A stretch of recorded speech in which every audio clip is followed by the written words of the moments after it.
কি একটা অবস্থা দেখুন। লজ্জা হওয়া উচিত বাংলাদেশের বোর্ড কর্তাদের, লজ্জা হওয়া উচিত বাংলাদেশের ক্রিকেটারদের। 165+ রান করে ফেলেছে জিম্বাবু, মাত্র 2টা উইকেট হারাইছে। তাদের ব্যাটসম্যানের ধারাবাহিকতা দেখুন। বাংলাদেশের লর্ড বাবারা এতক্ষণে অল আউট হয়ে বসে থাকতো। একটা দেশে যদি কোনো কিংবদন্তি প্লেয়ার জন্মায়, সে দেশের মানুষ সেই প্লেয়ারটাকে নিয়ে গর্ব করে এবং সেই প্লেয়ারটি নামে কখনো বদনাম করে না। পাকিস্তান, ভারত বা অন্যান্য দেশে দেখবেন, বাংলাদেশে সাকিব আল হাসানের মতো প্লেয়ার জন্ম নিয়েছিল ভাগ্যক্রমে, আল্লাহ দিয়েছিলেন হাতে ধরে। সে প্লেয়ারটিকে কত না অপমান, একেবারে লাঞ্ছিত। সমাজে এত বেশি লাঞ্ছিত একটা মানুষকে করা হয় না। চুরি করে, মানুষ খুন করে এত লাঞ্ছিত করা হয় না। বাট বাংলাদেশে সাকিব আল হাসান যে পরিমাণ অপদস্থ অপমান হয়েছেন, টোটাল বিশ্বে অন্য কেউ হন নাই। বাংলাদেশের জন্য কি না করেছেন। আজকে জিম্বাবুর সাথে উইদাউট সাকিব আল হাসান আপনারা প্রথম ফার্স্ট টেস্ট হেরে গেলেন। হেরে যাওয়াটা মানুষ ওয়েল ডান ভাবে, ঠিক আছে? মানুষ এখন ওয়েল ডান ভাবছে যে ওয়েল ডান, বাংলাদেশ হেরে গেছে, অহংকারের পতন হয়েছে। সেকেন্ড টেস্টে ধুঁকছে বাংলাদেশ। আপনি কি মনে করছেন জিম্বাবু এখন 165+ রান করে ফেলেছে আর জিম্বাবু মাত্র 2 উইকেট হারিয়েছে? তাদের আজকে অল আউট হওয়ার সম্ভাবনা নেই।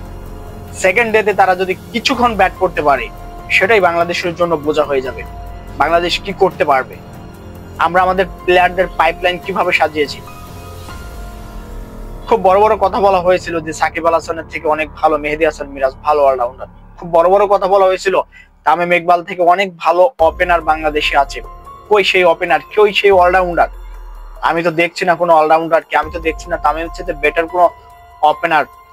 জিম্বাবুর সাথে খেলতে বলে আপনারা তামিম সাকিবকে বলতেন, তামিম তার সেঞ্চুরি বাড়িয়ে নিয়েছে, সাকিব তার উইকেট সংখ্যা বাড়িয়ে নিয়েছে। তামিম সাকিব ছাড়া জিম্বাবুর সাথে আপনারা ম্যাচ জিততে পারতেন না। অতীতে তো জিততেই পারতেন না, এখনো জিততে পারেন না। বাংলাদেশ ভবিষ্যতে বিশ্বকাপে চান্স পাবে না, লিখে রাখুন খাতায়। এবং সেই দিন আপনি বলবেন যে ভাই বলেছিল যে বাংলাদেশ বিশ্বকাপে চান্স পাবে না। আজকে 2025 সাল 28 তারিখ বলে রাখছে বাংলাদেশ বিশ্বকাপে চান্স পাবে না। লিখে রাখুন খাতায়। বাংলাদেশের ক্রিকেটের এতটা অবনতি হয়েছে, বাংলাদেশের ফাস্ট বলাররা এখন উইকেট পাচ্ছে না। স্পিন বলার, ভালো কোনো স্পিন বলারই নাই এখন।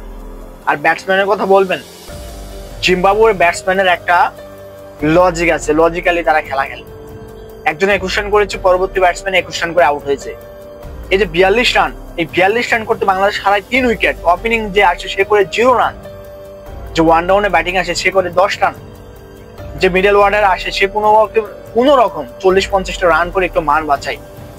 তারপরে বলাররা আপনারা কি করবে? এই অবস্থা থেকে পরিত্রাণ বাংলাদেশ পাচ্ছে না। আর ওইদিকে ফারুক আহমেদ 1300 কোটি টাকা বিসিবিতে আছে, তিনি 100 কোটি টাকাকে অনিরাপদ, 120 কোটি টাকাকে তিনি অনিরাপদ মনে করেন। আর টোটাল যে 1300 কোটি টাকা আছে ওটাকে তিনি সেফ মনে করেন। একটা ব্যাংকে 1300 কোটি টাকা আপনি রাখবেন, আপনি সরাচ্ছেন 120 কোটি টাকা। তার মানে আপনি জনগণের কাছে, সোশ্যাল মিডিয়ার কাছে ব্যাখ্যা দিচ্ছেন যে ওই 120 কোটি টাকা সেফ না, এই জন্য সরিয়ে দিয়েছেন। তো আপনি 120 কোটি টাকা সরালেন, কিন্তু ওই যে 1300 কোটি টাকা, ওই 1300 কোটি টাকা তো আপনার নিরাপদ হলে আপনার 120 কোটি টাকাও তো নিরাপদ হতে হবে। 120 কোটি টাকা সরানোর জন্য, নিজে খাওয়ার জন্য, আত্মসাৎ করার জন্য তিনি সরিয়ে দিয়েছেন। বাংলাদেশ ক্রিকেট এভাবে ধ্বংস হয়ে যাচ্ছে। কি বলবো, বলার মতো আর কিছু নাই ভাই। এখন wait for Bangla whitewash. Just বাংলাদেশের মাটিতে, হোম গ্রাউন্ডে, চট্টগ্রামে খেলা হচ্ছে। সিলেটে তো হেরেই গেছে, এবার চট্টগ্রামও হারবে। Wait for it.